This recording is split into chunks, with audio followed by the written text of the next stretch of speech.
So you probably gotta go back to the check stub too. I will. Okay, can y'all see it now? All right, drop them fives in the chat again. I know I seen some fives coming in. Okay. Okay, awesome. Go ahead and grab your screenshots, y'all.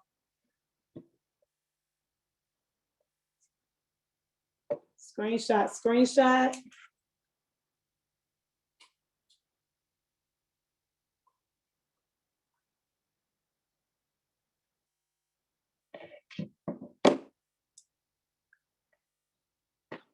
Okay, all right, let's get into it. All right. Guys, I might need you to do some calculations for me. See that. No, I don't need that. All right, y'all, so we're gonna go to tax withholding estimator. And then it says use tax withholding estimator. Y'all, you can fill out the paper W-4 form, okay? And let me just go back and show y'all what that form looks like. I know you know what it looked like, but I'm gonna pull it up anyway, because some people get a little bit confused with it.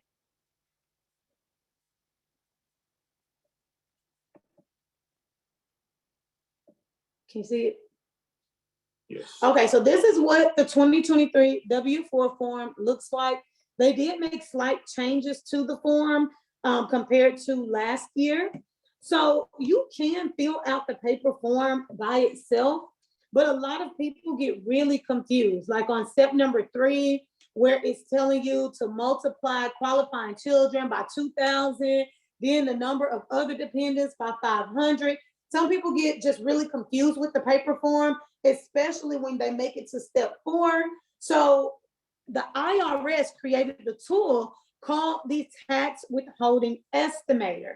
And the estimator tool makes filling out your W-4 extremely easy, okay? Extremely easy. So let's get into it. Very first thing it's going to ask you is about your filing status. In this example, we are doing head of household, and this individual has 1 child. So I'm going to click head of household. Then it asks, do you have a job that regularly withholds federal income taxes from your paycheck?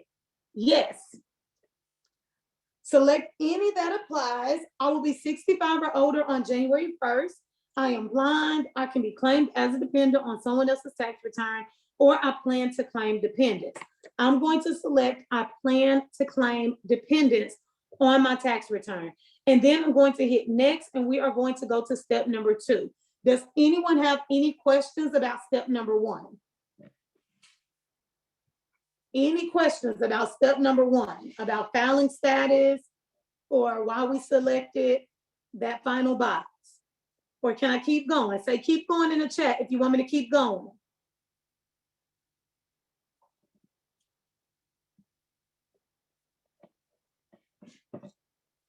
Okay, so let's go next. All right, next is about income and withholdings. Very first question is, how many jobs will you have this year? If you have multiple jobs, you just hit that plus sign, okay? In this example, it's only the 1 job. Then it asks you to describe this source of income. Is it a salary job, an hourly job, or none of the above? We are gonna do an hourly job. Select which best describes when you earn income from this job. We're gonna say all year. She plans on being there the entire year. How frequently are you paid? We're doing every 2 weeks. No, we're doing twice monthly. Twice monthly. Then it's gonna ask, it says using your most recent pay stub. When did your most recent pay period end? So you do have to have your pay stub available, okay? Let's go back to the paycheck. When did her pay period end? Can anybody tell me? Drop it in the chat.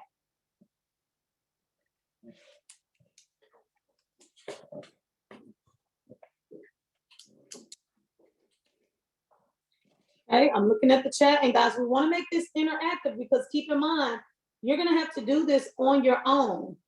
You're gonna do this for your situation. Everybody's situation is different. All right, January 21st. I see y'all dropping it in the chat. Let's go. January 21st is correct. So we're gonna hit that calendar. And we're gonna go to January 21st. Then it asks, select the option that best describes your current situation. Is it my last paycheck was a good representation of how much I earn on average each pay period, or my paychecks vary week to week? So I'm going to select my paycheck was a good representation of how much I earn on average, okay? Then it says enter wages per pay period. When we go here, what was her wage? What was her total check this pay period? Who can tell me that?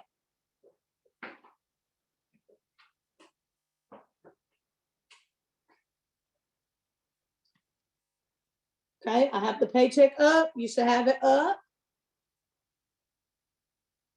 What was the amount that she was paid this pay period? Okay, I'm seeing 1938. Yes, 1938.34. Good job, y'all. Okay, then what was her wages year to date? What were the wages year to date?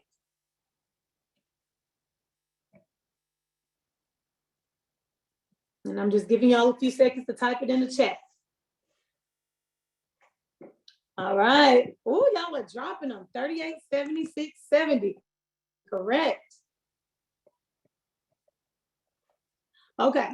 Then it says, based on the information provided, it looks like your annual income from this job is $46,519. Is this correct? I'm going to hit yes. Okay. Then it says to enter federal taxes paid per pay period, as well as year to date. Let's go back to the check stub, y'all. How much did she pay in federal taxes this pay period and year to date?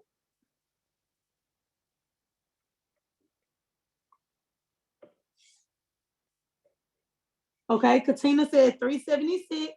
Is that this pay period or year to date? Specify. So when you put a number, specify. Say YTD if it's year to date. I need or both this pay of them. period. Or do both numbers just back to back. Yeah, we'll automatically Okay. know. There we go. All right. Okay. Yes, and Katina, you are correct. All right, so 188.10. 188.10 was this pay period, and then year to date was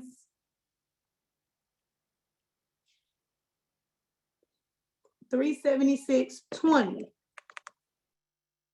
And Yvette, I see you said question. Do you have a question? If so, go ahead and jump out there.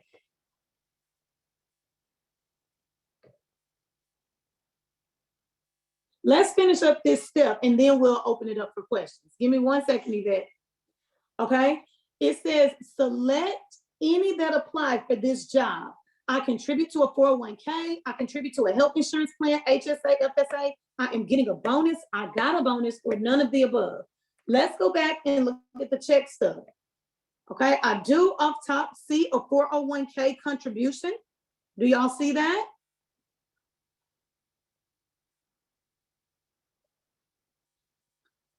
Okay, awesome. 1938 is the net amount, is what Yvette asked.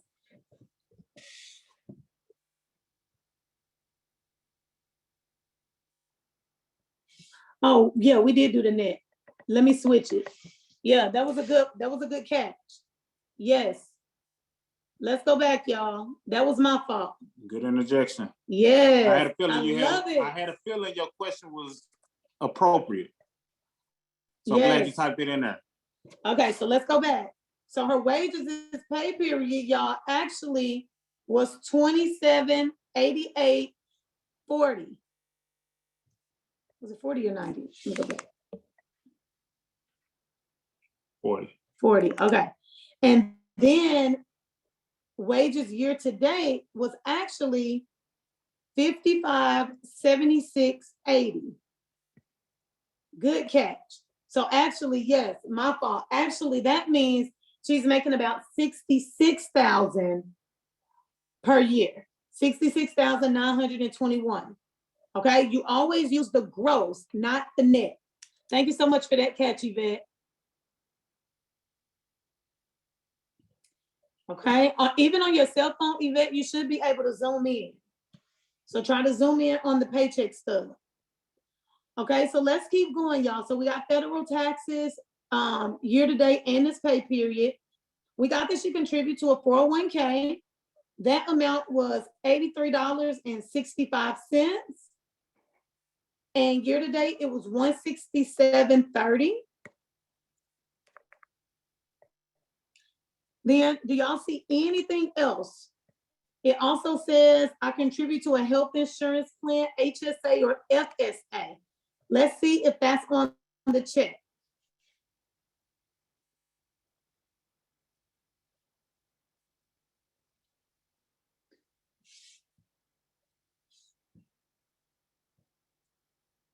Go back to the question on the Okay. tax, on the estimated real quick. Okay. So I can see the list of things. Yeah, it says I contribute to a health insurance plan, HSA or FSA. All right, so based on what you see that the question is asking, you also see that on the stub as well. Let's go back. Okay, Janetta said HSA. Yvette said HSA, $50, yes. All right, y'all are correct. I do see HSA on here, $50 per pay period, and year to date is $100.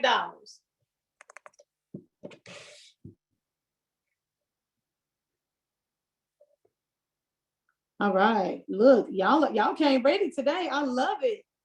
Okay, then it asks, do you have any other sources of income or have you made an estimated tax payment? Scholarship or grant, unemployment insurance, self-employment, net income, investment income, other taxable income, or had taxes withheld or made estimated tax payments, or none of the above. In this example, we're doing none of the above, and we're gonna hit next. Before I hit next, does anyone have any questions about step number 2? You can raise your hand and we'll call on you. Or you can type it in the chat, okay? If you want me to keep going, keep going. All right, Christina, let me see if I can get you unmuted, Queen.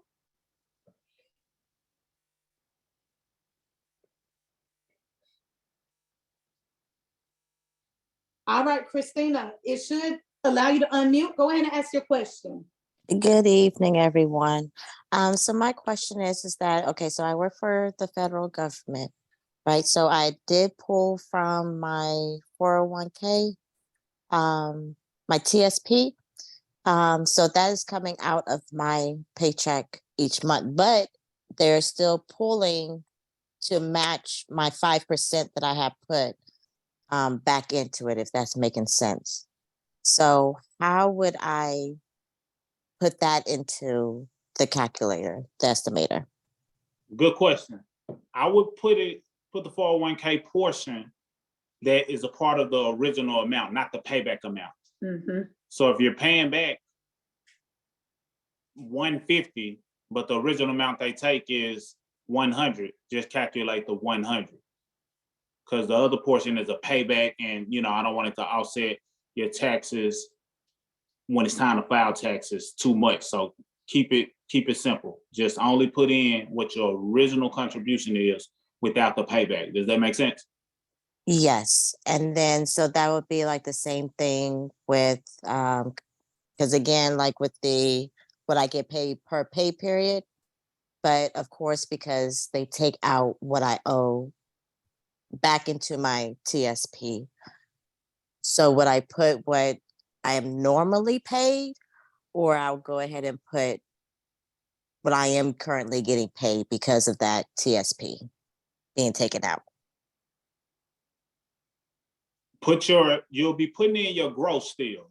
So if you're putting in your gross, you still keep the gross and net the same. So don't adjust and do the math based on that, just to not overcomplicate it. So you'll put in your gross, whatever the gross amount is that you earn in year to date, net amount in year to date, you'll put that in. But the only thing you're gonna change is if you're gonna enter in your 401k in terms of filling out the W-4, just only put the contribution level, the normal contribution level, not the payback amount, just to keep it simple. Yeah, you're not gonna put the payback amount in there at all. Because that's Okay. not what it's asking for. It's asking for what you're paying every pay period going forward throughout this year, not what you took out. So the payback wouldn't count. Okay, gotcha. Yeah, because when I'm doing mines or what have you, it's saying that I'm making less than what I'm actually am supposed to be making for the year. So I'm normally supposed to be making like about 86K a year, but it's saying that I'm making less because of the amount. Okay, so here's what you do. Do you have your paycheck stub in front of you? I don't, not in front of me, no. Okay, so for one, you need your paycheck stub in front of you. You don't want to Okay. guess these numbers. You need to know down to the penny what's being paid per pay period, year to date, what you've contributed to your 401k. They're specific on using your last paycheck stub. Okay. Okay, Gotcha. when you put those numbers in here, let me show you another thing. If you look at, I'm trying to zoom in for you, where it says, based on the information provided, it looks like your annual income will be 66,921. And they ask you if it's correct.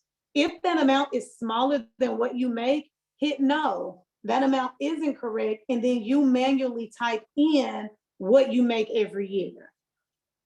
Gotcha. Okay. Okay. Makes sense. Thank you. You're welcome, Queen. Thank you for jumping out there. All right, Yvette, did you have another question? She can't unmute. Oh, I have to ask them. Okay, you can unmute now. Oh, I was saying no, ma'am. No, ma'am. Okay. Okay. Oh, my hand's still up. Oh, I apologize. That was from a long It's time okay. ago.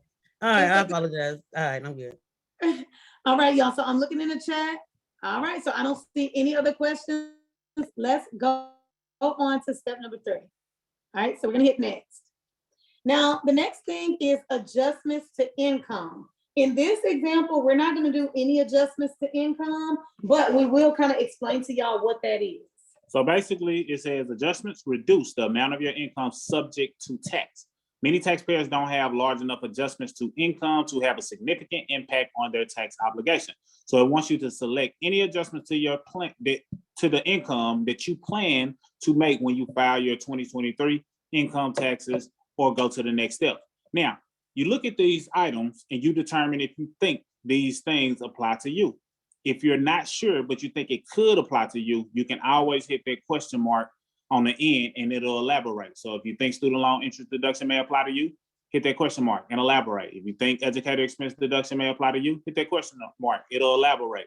And then you'll have a better understanding of whether or not it may or may not apply to you. But a lot of times, like they said, most people don't have something that will offset their income that much. So a lot of people don't fit into this scenario. However, right here where it says deductions for contribution to traditional IRA, this does apply to quite a few people. In fact, this also is similar to like a 401k because it has the tax deferred feature, meaning that you can get a tax deduction for it. So if an IRA is something that you know you're contributing to, and specifically they said a traditional IRA, not a Roth IRA because it's taxed totally different, then you would put that information in. You would check that box and then you'll elaborate on the details specifically of what your contribution is.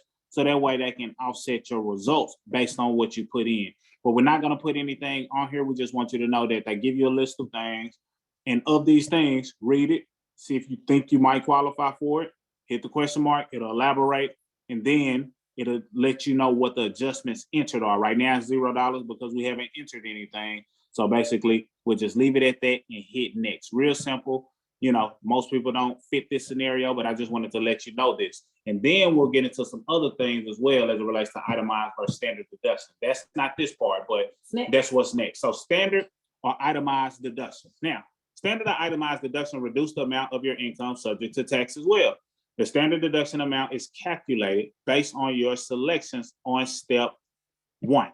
So the standard deduction is based on what you selected on step 1. Here's what that means. Every filing status has a standard deduction. A person who's single, they have a standard deduction. It's a certain number. A person who's head of household, they have a set standard number. It's a certain number. A person who's married, they have a standard number. So everybody who files at a particular filing status has a standard deduction. That's, something to make note of. So it's based on step one. So if you filed a particular status or you selected a particular status, you're going to automatically have some type of standard deduction. The itemized deductions reads as follows. It may be to your advantage to itemize your deductions if you have a mortgage with interest and property taxes, large gifts to charity, or large medical expenses.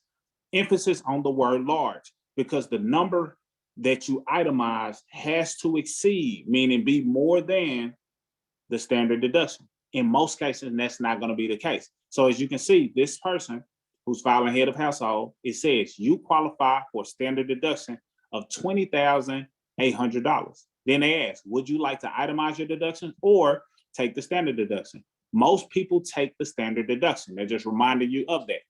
Not that you won't ever be able to itemize and exceed the standard deduction. We just want you to know that most people tend to not be able to exceed that standard deduction. You have to make sure you have large amounts. So standard deduction, specific dollar amount that reduces your amount of income subject to tax. Your standard deduction amount depends on your filing status, dependency status, age, whether or not you are blind. Alternatively, you may itemize your deductions, which will be to your advantage if your total itemized deduction exceed your standard deduction. So pretty much everything that I just said, I just elaborated on it, and that's what they're saying as well. But on this, we're going to choose take the standard deduction, but in rare scenarios, your itemizations may exceed 20,000. And we put a little emphasis on this because sometimes people think just because they pay tithes and offerings, or just because they donated to Goodwill, that they're itemizing. Well, no, it's still gonna put you in the direction of having a standard deduction or claiming your standard deduction, because that amount probably was not more than the standard deduction, or the itemization wasn't more than a standard deduction. So even if you hand that in to your tax pro or your tax professional, or you put it in yourself on TurboTax, it's only going to give you the standard deduction because that's what's going to benefit you the most. So just know the difference when you're going through this form. But like they say, most people would just take the standard deduction, select that number, bypass everything else, and hit next. You have anything else you want to touch on that? No. Does anyone have any questions about those two steps, the adjustments or the deductions?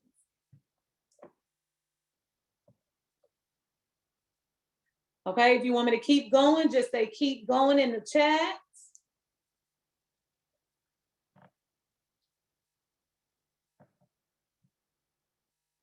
And if you have a question, all right, I see keep going, go. All right. All right. All right, so the next step, tax credits. Now this talks about child independent credits. It says you indicate that you have dependents. Enter the age for each dependent you wish to claim. So we're going to enter the age that they'll be on December 31st. I'm going to put 11 years old. Then we're going to do child independent care credit. Enter the number of qualifying children for the child independent care credit. Okay, click that question mark to see if you qualify for the child independent care credit. It says you may be able to claim the child independent care credit if you paid expenses for the care of a qualifying individual to enable you and your spouse, if filing a joint return, to work or actively look for work. Okay, so we are going to say, we're going to put a 1 there, because in this example, we paid for the care of a qualifying individual, right? We paid childcare expenses. The next question says, and I'm sorry, with an 11-year-old, let's change the age. Let's go with a 6-year-old. That sounds a little better. Okay, and we're still gonna do the childcare expenses. Enter the amount of qualifying work-related childcare expenses. Now, before you enter in how much you pay for childcare, because look, y'all, I know childcare is expensive, all right? I don't want y'all going off about it in the comments, right? But childcare is a whole hustle, right? $200, $300, $500 a week in some places. So I know that it's super expensive. However, they don't let you claim all of it. When you hit that question mark, it says the total expenses that you may use to calculate the credit may not be more than 3,000 for one qualifying individual or 6,000 for two or more. So since we have one dependent, we are going to put 3,000 in that box. Next, it asks about the earned income tax credit. Okay, and it says it's limited to to 3 qualifying children. Now, here's the thing, guys, just because you have kids do not mean you qualify for the earned income tax credit. It's literally based on income. Okay, so in this example, we said that she made about what, 66,000? Let me go back and make sure. Yeah, 66,000. We'll round it up to 67. Let me show y'all. When you go to when you hit that question mark under earned income tax credit, it tells you the EITC is a benefit for working people with low to moderate income. To qualify, you must meet certain requirements and file a tax return, even if you do not owe any tax or are not required to file. This reduces the amount of tax you owe and may give you a refund. We recommend you use the EITC assistant to determine your eligibility. So we're going to click on the EITC assistant. And look, it's like a mini form of that tax withholding tool. We're going to select the previous year. Were you a US citizen? Yes. Do you have a valid social security number? Yes. Are you filing Form 255 foreign earned income? No. Will someone else claim you as a dependent? No. Please select the range that describes your age between 25 and 64 and hit next. Okay, do those based on you. Do you know your filing status you will use when filing your 2022 taxes? Yes. What was it? Head of household. Are you married? No. Select the number of children, 1, and hit next. So it's really easy, simple, straight to the point. Then it asks you to select and enter the amounts of any types of earned income you had in 2022. Y'all, this is the IRS. They want to know how much money you're making, right? All your streams. So we're going to click wages, salary, or tips. And under wages, that's where we're going to put that 67,000. I rounded up by, I think it was like $9 off. Okay. Then it asks about select pre-tax contributions like tax deferred retirement plan, like a 401k, HSA. Now we can put that information in here. The 401k, she was contributing how much? $83?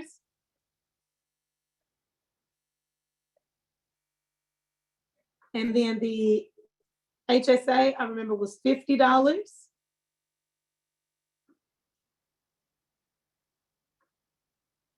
Okay, and let me see real quick.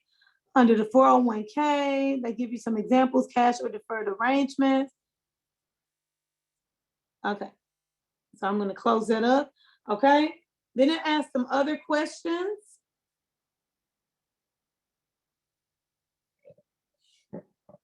Okay, hold on. I got to do a little bit of math right here because they're asking select the enter amounts of any types of earned income you had in 2022. So that will be for the entire year.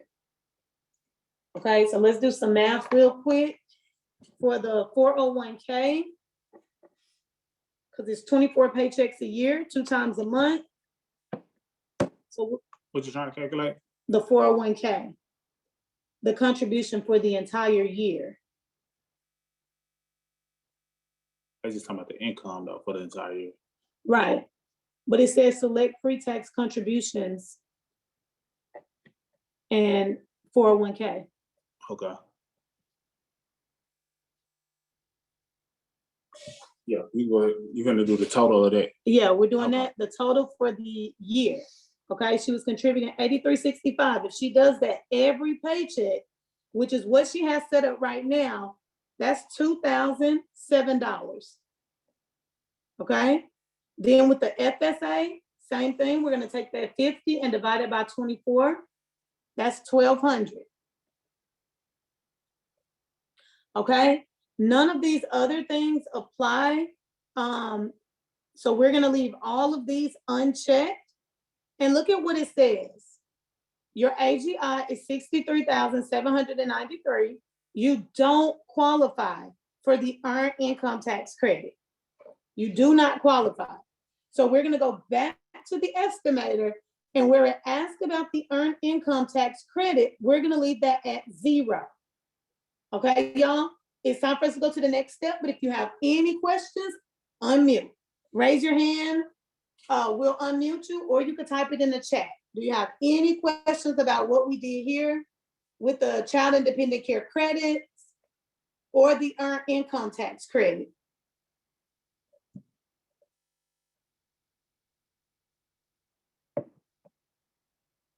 Did we answer your question, Yvette? I see you said do 26 for bi-weekly. Did that question get answered? Okay, she said Okay, yes. Anybody else? Anybody else? Any got questions? questions? If y'all want me to keep going, just say keep going. Okay, and again, y'all, you'll fill this out based on your situation, okay? If you got 2 kids, you put your 2 kids in here. If you make more money, if you make less money, you're gonna make sure you have your paycheck stub in front of you, and you're gonna fill in this information. And then you know the information about your kid, okay? So let's keep going. When I hit next, this is the results, okay? It says, if you do not change your withholding, you are likely to get a refund. It's telling you that you are likely to get a refund, or she, I'm sorry, is likely to get a refund of $2,275. Y'all, let's just take a second to read this real quick, okay? Because it says expected tax withholding. That means if you don't make any changes at all to your W-4, you will make you will pay $4,512 to the government for federal taxes, okay? However, your anticipated tax obligation, meaning all the IRS says you have to pay, is $2,237. This is what we want you to see. This is what's important about being a part of my e-com. If you do not adjust your W-4, you may overpay over $2,000 in taxes throughout the year, okay? Which is why you're getting that refund of the $2,275. It's because you overpaid, okay? Let's keep going. It says, happy with your results? Then you don't need to do anything. Want to adjust your results? Use the slider below to select the approximate refund amount you'd like to get. Guys, this is where we're getting into giving yourself a pay raise on your job without asking your boss, okay? Her projected refund is $2,275. Let's say she decides, you know what? I don't want a $2,200 refund. I'd rather get most of that money throughout the year. So I'll just take a $500 refund next year, but the rest of that, I want in my paychecks. It says, okay, cool. Scroll up. It says to get your desired refund amount, you will need $103 withheld from each paycheck. That's $85 less than your current tax withholding. $85 less, which means now that $85 is coming back to her. And that's gonna happen twice a month. So her pay raise on her job, guys, is how much? Who can tell me what her pay raise is per month? I would rather one of my new members answer. One of the new people on, answer that question for me. What are we calling the pay raise? Is it the 103 that's being withheld from her check? Is it the 85 less? Which number are we using here? And what is her monthly pay raise? Jump out there. Okay, I see 103, 103. I'm guessing 103. Okay, y'all. So the number that we're actually using is 85. It's 85. Yes, LaTanya. So if we take that 85 and we divide that by, or we multiply that by 2, because she's paid twice a month, that's $170 a month coming back into her paychecks. So in this example, she will give herself a pay raise of $170 a month. And here's why, just so you can understand why we went with 85. It says to get your desired refund amount, you will need $103 withheld from each paycheck. So if they're withholding it from each paycheck, that means they're keeping it, they're taking it. Right. You're not getting it. So let's be clear on that. Then it says that's $85 less than your current tax withholding. So if they're taking out $85 less, they're not getting it. That means you're getting it. Or the person, you know, in this example is getting it. And then that $85, they get paid twice monthly. 85 times 2 gets you that 170. If that 85 was a person who got paid weekly, then you will multiply that by 4. If it was somebody who got paid every other week, then it would be, you know, however many times their pay period falls per month. So that's where it comes from. Anytime you see less, meaning that's the amount less that they're withholding, then you know that that represents the pay raise. So you should look for it on your check. And then the goal is to take that money and do something with it, invest it, put it into your, you know, your emergency fund, pay down debt. We're going to show you a glimpse of, you know, something you can consider from an investment standpoint, because we can't just be having these conversations without positioning you to build wealth. The goal of you being in the royalty movement is to build wealth, not just a social club. We want you to be making progress, better in your credit, getting out of debt, earning income, because that extra cash flow and income push you in a better position a year from now, 5 years from now, 10 years from now. So we're going to talk to you more about the cash flow, but the $85 less is what represents the pay raise. Yes, absolutely. So if this is what she decides, if we just scroll up a little bit more, it says how to adjust your withholding. Hit that plus sign, and it tells you exactly what to put on your W-4 form. Step 1, step 2, step 3, and step 4. On step number 3, y'all, there's even a blue hyperlink that says form W-4 is already filled out. It's pre-filled.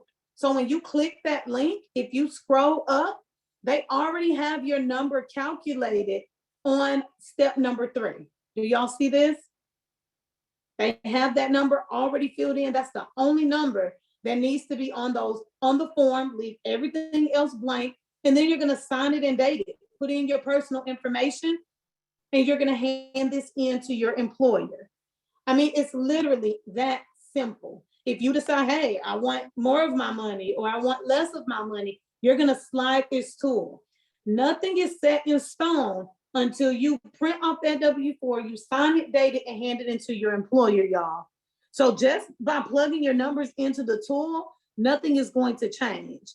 It's when you hand that form into your employer that you'll actually start seeing that pay raise.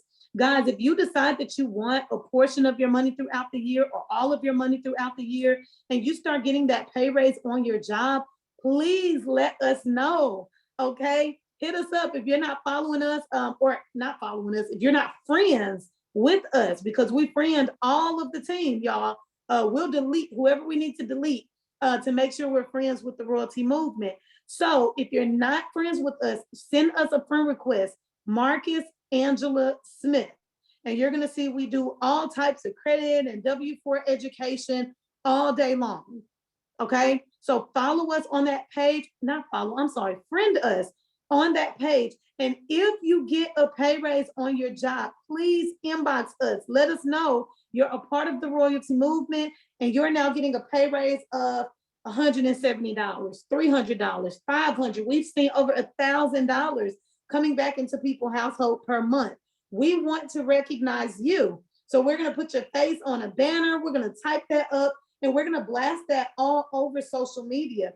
Guys, if you have not dived into all of the trainings on theroyaltymovement.com, y'all, you really have to make sure you understand all of the steps that comes with my econ, okay?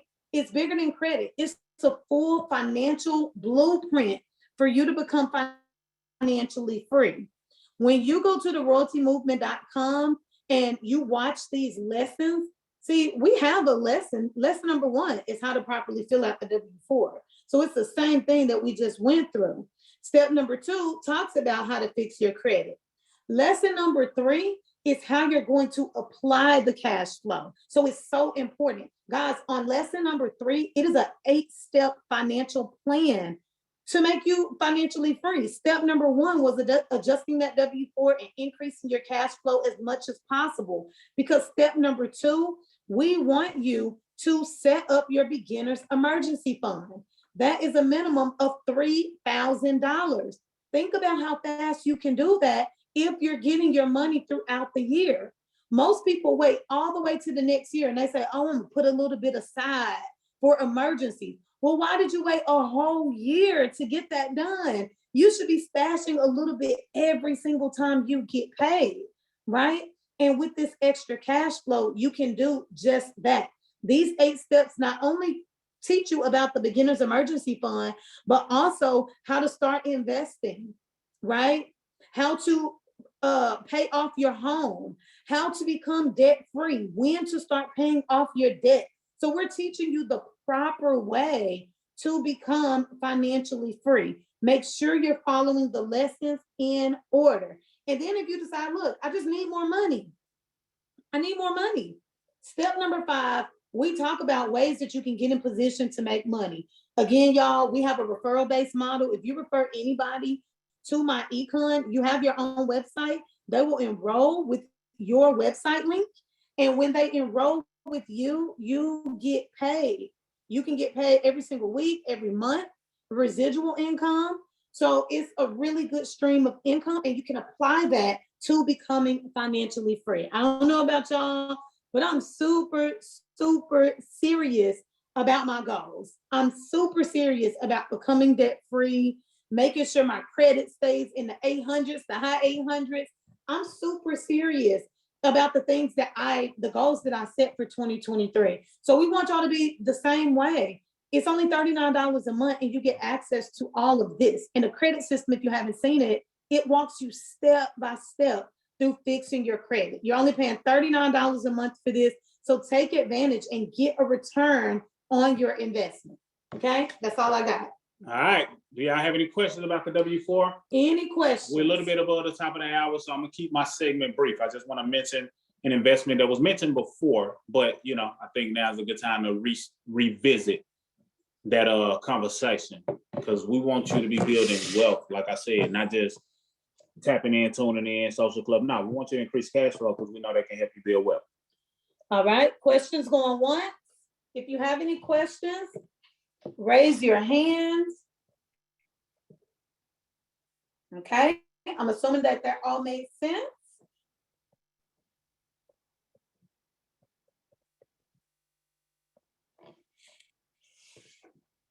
Okay, questions going once. I'm checking the chat. Questions going twice. All right, y'all, I'm gonna just take it that I did a good job. Let's go. Let's get it. Let's get it. All right, like I stated, my sole purpose of you shifting your income and increasing your cash flow is for you to build wealth, for you to have some assets, for you to create some freedom, because ultimately that's what getting money out of the way does. It creates freedom, it minimizes stress and things of that nature when done a certain way. And investments is one of the ways to go about doing it, because it allows you to allow your money to grow passively. Every dollar that you earn, a portion of it should go towards something that can multiply that money, that can make your money continue to work for you. You see, if you've been making money all of your life and none of the money that you made over the past 5, 10, 15, 20 years is still out working for you, then you've done something wrong. And don't feel bad, because we've done something wrong. It's times where we look back and realize, wow, we worked 10 years of our life and didn't invest a dime. So you want to make sure that a portion of the money that you make throughout your life is still working for you, because that makes it all worthwhile. Yeah, you did the work, or you made the money 10 years ago, but that money is still somewhere in the market working for you, multiplying, and that's something that can be passed down, because the jobs that you work cannot. So you want to have some things that can be passed down and inherited that has the ability to grow. So the site that I'm on right now is a site that some of you may have seen before. ETFDB. It just basically stands for ETF database. And the ETF is short for exchange traded funds. It's like a bulk of stocks all in one. Kind of some people, have mutual funds, or you hear people talk about index funds. An exchange traded fund operates like that. I don't want to get too technical of what, its special features are, but the benefit of something like an ETF is that you're able to invest in multiple companies at once. And it's safer to invest in multiple companies at once than it is to just buy and put your money into one company. Because when you put your money into one company, you're aiming for a home run. But at the same time, you aiming for a home run can be a bit like gambling, because you can easily strike out if you don't know what you're doing. If you're not watching it and paying attention to what's going on, yes, you can do it. There's people who are able to invest in one stock at a time, and they do very well. But a lot of times they're still diversifying, and they might have some money in this stock, some money in that stock, some money in 3 or 4 other stocks. So ultimately, they kind of created their own index fund or their own ETF because they're trying to diversify one stock at a time. But an ETF, the beauty of this is that it's people who are experts in their field who vetted out certain companies and put them into a fund and say, you know what? These are the top performers that I feel are going to be significant enough to have in my exchange traded fund. And if the company no longer performs, guess what? They get kicked out. So if the company is no longer doing what it needs to be doing in order to help them reach their bottom line, because they got investors who they want to get a return on their investment, then they kick them out and replace them with another company. So it's naturally like you got somebody else managing your investments. And that's a cool thing to have, because most of us don't have time to just be looking and viewing the stocks all the time. Now, when you do invest, if you decide to invest in an ETF, you still want to vet it. You still want to make sure it's an industry or a sector or some companies that you believe in, because a lot of times you have to think about the investment from a long-term standpoint. So the investment I'm about to show you is really a 3-year, 5-year play in my mind. I'm not looking for something that's going to blow up next month, 6 months from now. In fact, I shared this same ETF maybe 6 months ago, and then another time, maybe a little earlier than that, because I knew it was going to be a long-term play. But right now I'm resharing it because it's at a price point that I feel can position several people to have their money to grow. I actually bought it a little too high based on what I know now, based on the knowledge I possess now. I actually bought it a little bit too high, but me knowing that has positioned me to be growing some of the recent investments into the same ETF over the past couple of months. Some of the investments that were made has been growing to make up for the losses that I've taken by buying it too high. So let's get into it. Now, this site, like I said, is ETFDB. It's just a site, you can do the same thing with Yahoo Finances, but this is specific to ETFs. But it allows you to go in here and search for certain things. So with the ETFs, what I like to do is visit or view sectors. There are different type of sectors, and you might be able to, instead of just investing in one company, you're able to invest in multiple. So what are some industries that you think, and when I say sector, I really mean industry. What are some industries that you think has a promising future? Just throw some out there. I just want to see if y'all understand what I mean by industries or sectors. Type some stuff in the comments. What are some industries that you think has the ability to be profitable over the next 3 to 5 years? You're not looking at the comments, are you? Okay.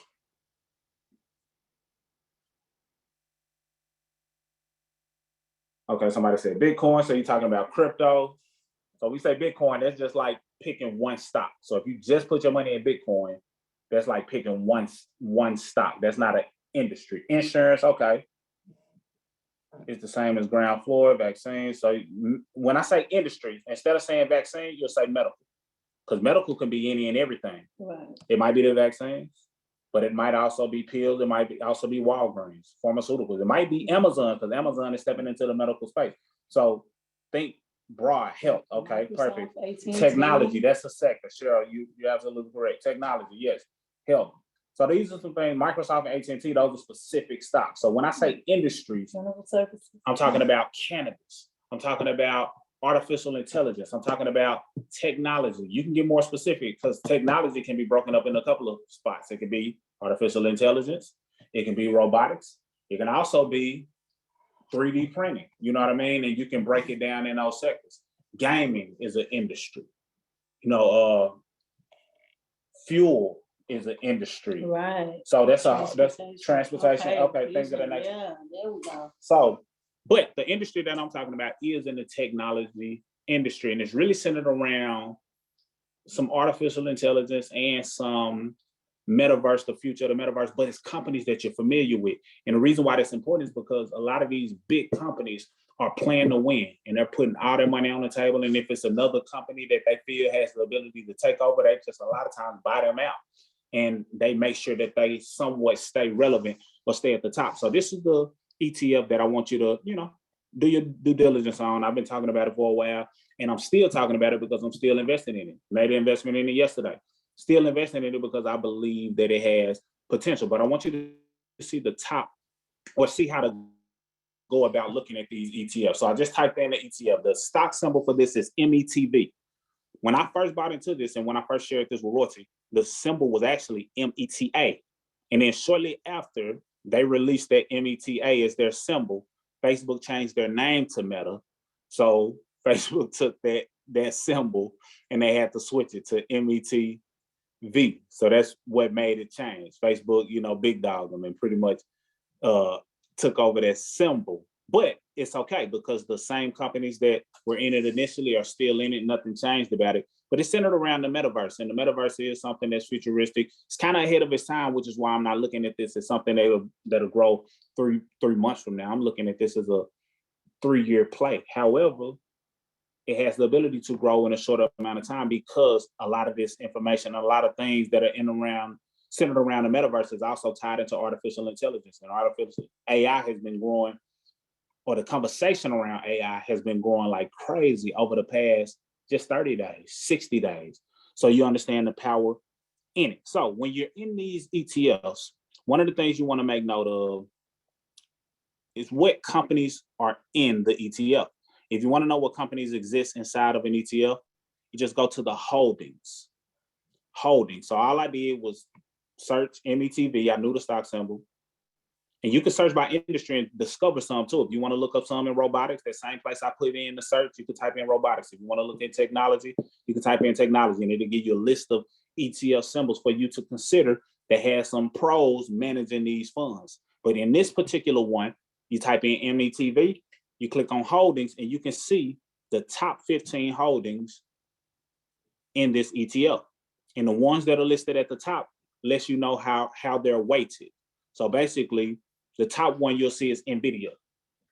They got 8.36 of their funds invested in NVIDIA.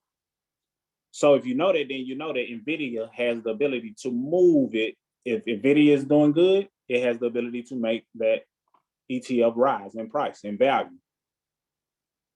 If NVIDIA is not doing so good, it has the ability to drag it down because it's the one that they have the most money in. I want y'all to look into NVIDIA. NVIDIA is doing some big things, and it's not a company that's just like on the forefront, but if you are paying attention to certain things, NVIDIA is tied into a lot of the things that you're tapped into right now. And of course, you can click on each one. We don't have a lot of time, so I'm not going to click on each one. But NVIDIA is a company that I'm pretty glad that they have some good stock holding in NVIDIA. Then you see Roblox is number 2. If you have children, nieces and nephews, then you probably know that they may be interested in Roblox. And anytime a company has an interest by the kids, and the kids are growing with it, and the kids are still interested in it, then it has a bright future, it has potential to be around. Believe it or not, a lot of the platforms that we use right now, such as Facebook, such as Instagram, was at one point viewed as a kid app. But look at it. Adults are using it and thriving while using it. Just something to make note of. Apple is also one of the things that it has exposure to. Many people, love Apple. Apple is a company that needs no explanation. You know what Apple is about. It also has Meta. And it's good for us to have some exposure to Meta because we use Facebook all the time. So why is it that we use Facebook for a certain portion of the day, but we don't own none of Facebook? This allows you to have some ownership in Facebook. And we ain't mad at Facebook. Facebook sent us 5 1099s just last week. 5 1099s for us creating short content that we teach all of you how to create. So it's power in that. So it's fortunate to have some investments in that. Now, these technology stocks have been taking a beating over the past 6 months or a year. Now, some people look at that as like, it's a lot of people losing money. I look at it like, nah, these things are on sale. If you like an outfit at Dillard's or wherever, Macy's, wherever you shop, and that same outfit that was once a couple $100 went down and now it's under $50, you're not gonna look at it like, that dress must be beat up. That outfit must be beat up. Now you're gonna look at that price tag and you're gonna see that it's 75% off and you're gonna be happy to pay it. The same way you look at getting a discount or a deal when it comes to shopping, you need to look at it when it comes to investing. Because when the stock price is down, then now you have the ability to get it at a better price and make a better profit. So you got to view it the same way. See, a lot of this stuff we understand is just misapplied. It's applied in the world of consumerism when it comes to buying things, buying stuff, but not when it comes to shopping for assets. So we got to shift that mentality if we want to build wealth. So a lot of these stocks have been taking a beating, but it's a lot of opportunities. I know because over the past couple of months, I've been having some money. We've been having some money growing in this because I've been investing and averaging down. Basically buying, I bought too high, but I've been putting more money into it to average down. And now the cost that I originally paid has gotten lower, which makes it so that when it goes back up to the price where I originally bought it at, I'm locked into some profits. And if it goes beyond that, then I'm really riding into some profit. But I'm looking at this from a long-term standpoint because I believe in the future of all of these companies that are in it. The next one, Microsoft, needs no introduction. Most people understand that Microsoft is tied into a lot of things. Tencent Holdings, it has a lot of social media exposure. I don't know a whole lot about it, but Tencent is, something that has some social media exposure. They say is things that power TikTok that are embodied in Tencent Holdings as well. Qualcomm is in a lot of phones. We got Autodesk and a couple others. Sony is in here, Amazon, and Amazon, is doing this thing and has a bright future because it's starting to enter the medical space and is on the verge of giving some people a run for their money if they're not careful. Alphabet, that's Google. Then they got Unity, that's dealing with gaming and software as well. Snapchat at the very bottom, they got the least exposure to that. But a lot of these companies are companies that you're familiar with, and it allows you to invest in one thing, but get ownership in all of these things. Now, the reason why I'm showing this or re-showing this now, because the price is currently $8.92. When I first found out about it, it was like, I want to say it was about $14. And I say I bought high. I still think, it was good to get into it. But I say I bought high because it's down $6 and some change from that 14 something, when I first got exposed to it. However, the lowest I've been able to pay for it was like $6 or $7. So every dollar that I invested while it was $7 is profitable. So even though it shows to be like it went down on today, whatever I paid for while it was $7 and some change, it's in profit because now it's worth almost $9. And I think right now is a decent time to get access to this if this is something you're interested in. Of course, do your own due diligence. Now let's look at the performance because it's a fairly new stock. I did one example where I showed how over a 5-year run, some of these investments had the ability to get large rates of return, in the hundreds in some cases. But what I'm looking at is in the performance. Well, I'm gonna go to the chart. I'm actually gonna go to the chart. But this fund hasn't been around for 3 or 5 years. I'm looking at it from a 3-year, 5-year standpoint. The last past year is taking a beating. That's where you see down 28%. But for those who invested while it was down, they're already in profit right now. So their loss is not going to be equivalent to that 28%. That's for the ones who bought it at the top. So just make note of that. If you buy it at a better price, then you're in a better position to get a better return on your investment and better and bigger profits. But let's go to the charts real quick, and then I'm gonna wrap up. I'm gonna go to the charts just so you kind of see what it's done. So over the past year, it's been going down. You saw that, that negative 20%. So that's over the past year. Let's see. It hasn't been around 3 years, so you'll see that. So it came out, it looks like July of 2021-ish. So it's fairly new. But it went up some, then started going down. So that's what it's done over the past 3 years. Over the past year, it kind of been going down. Past 6 months, down some, on the way back up. But over the past 3 months, it's kind of been doing this thing, trying to rev up because technology is starting to somewhat rev up. Not to say that it can't go back down, but just know that if it does go back down, that just means that it's on sale. Just like a outfit that you would like to buy at a particular clothing store. It's on sale. But over these past months, and let's go to the 1 month. See, it's been doing nothing but going up over the past month. Now, this is not a representation of that it's going to only go up. I just want to paint a picture of when things go down, it doesn't mean that it's down forever. If it goes down, you had the ability to buy it when it's at its down moment down here and ride it up. And if it tends to go down, and what I was doing was, it might go down here, I'm buying some while it's down here. And, you know, even when it goes up, if it's lower than what I initially paid for it, I'm buying some more. If it's going down some more, I'm buying some more because I believe in it. These are companies I feel gonna be around 3-5 years from now, and it's, you know, a play of mine. If it go right here, I'm buying some more. And if it dip down here, even lower, I'm buying some more. So I told you the lowest that I was able to get it at was like $6 or $7. It went down to about $7 even. I was buying some more. So now that it's almost $9, the money that was spent down here to buy more of it at a lower cost is more so in the profit. So these are just some things, some conversations that we got to have more often, just so we can be thinking about growing our money, using these other companies. And a lot of these systems and platforms and holdings are companies that we use anyway. Whether you know it or not, you're probably using something that has NVIDIA attached to it. Many of your Apple device users. The question is, do you own some of it? You can have an argument about Android and Apple, who's the best. Do you own some of it? If you have this particular ETF, you own some of Apple and some of Android just because Google is in here as well. We're on Facebook all the time. We're on Instagram all the time. Do we own some of it? Microsoft, do you own some of it? So this exposes you. Now, there are several different ETFs that also include some of the ones in this list. This was just the one I've chose to lock in with and invest in, and just sharing it with you.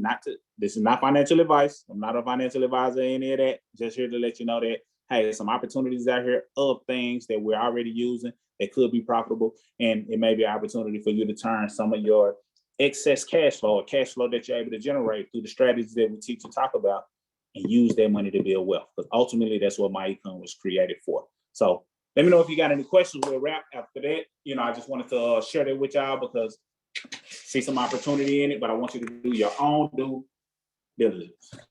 All right, so Yvette asks, does this site work like Webull when trying to purchase? You can't purchase from that site, so that is just a research tool. I actually use Webull, and when I say I bought something yesterday, it was on Webull.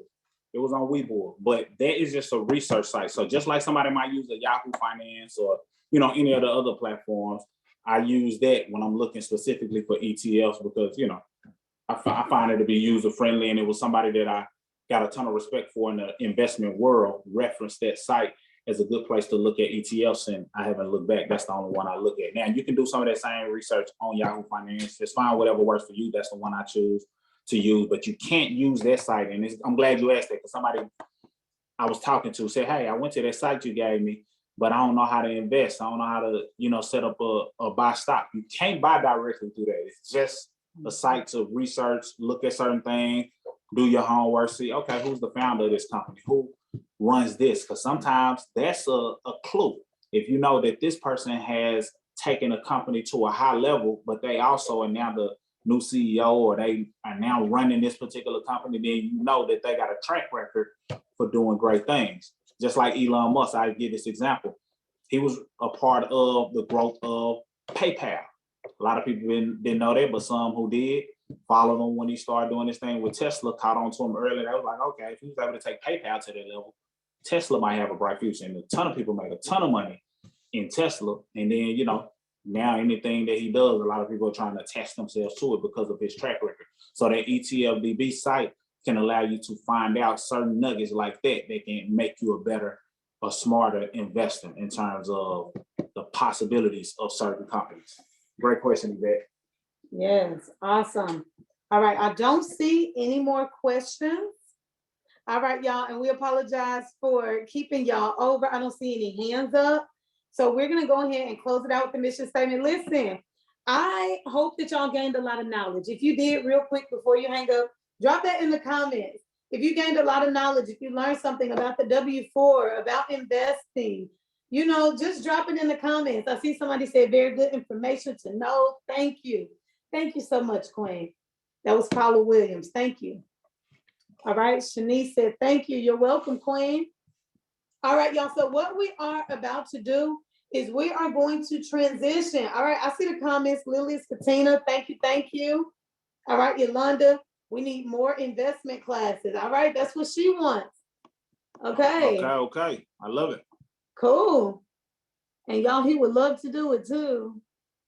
LaQuisha, all right, Yvette, Katrina, all right, y'all. So what we're gonna do, thank y'all, and y'all are so welcome, all right? That's what we're doing. We want you to grow. So listen, if you have not adjusted your W-4, do it, okay? Do it, especially if you want to start getting that money throughout your paychecks, Definitely. okay? Yes, you can do such good things with that money, y'all. Listen, we were a part of my econ for 1 year, and within that next year, we had quit our jobs, okay? It wasn't just the amount of people that we were referring to the company, it was us applying the financial strategies. We got that pay raise on our job, got our money throughout the year, paid off all of our debt, saved over a year's worth of living expenses. Like some of y'all have heard our story. We were able to do amazing, amazing things with this cash flow. So we know it works, okay? What we're gonna do is we're gonna transition into the builders call. We do want to talk to the builders for just a second. The builders are those who stated, who are committed to leveling up other people, right? Referring other people to the company, making